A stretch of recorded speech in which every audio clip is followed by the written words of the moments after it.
હંમેશા આપણી ઘરની આજુબાજુમાં, શાળામાં તમે જ્યાં પણ બિનજરૂરી ખાડા ખાબોચિયા જોવો, બરાબર છે, તો એને શું કરવાનું?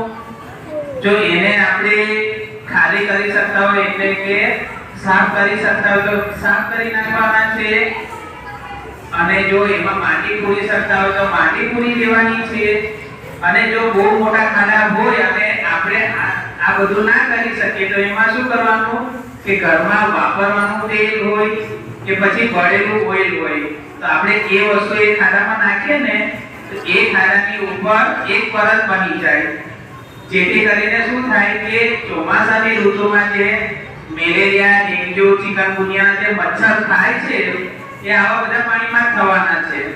તો આપણે આ વસ્તુને અટકાવવાની છે. તો બિનજરૂરી ખાડા તો છે, પછી આપણા ઘરમાં બીજી શું હોય આજુબાજુમાં બિનજરૂરી વસ્તુઓ, જેમ કે તૂટેલા ડ્રમ પડેલા હોય, બરાબર, ડબ્બા મૂકેલા હોય, ટાયર હોય, ફૂલદાની હોય, કે આવું બધું આપણે ઘરની બહાર કચરામાં મૂકી દઈએ પણ એને જોતા નથી. તો ચોમાસામાં, વરસાદમાં આ બધાની અંદર પણ પાણી ભરાય અને એમાં પણ મચ્છર થાય છે.